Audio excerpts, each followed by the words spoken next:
ఆయన చేతకాక పట్టుకున్నాడా? ఆయన శ్మశానంలో ఎందుకుంటాడో నీకు తెలీదా?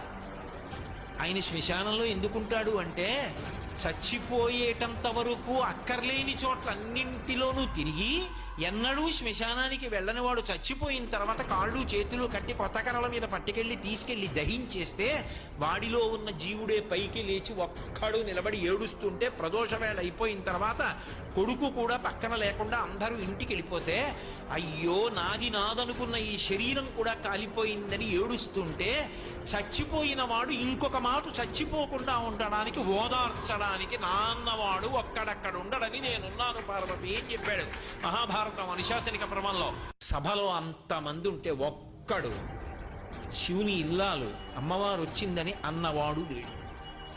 ఆవిడ లోపలికి వెళ్ళలేదు. వెళ్లకుండా తిన్నగా యజ్ఞశాల దగ్గరికి వెళ్ళి దక్ష ప్రజాపతి దగ్గర నించుని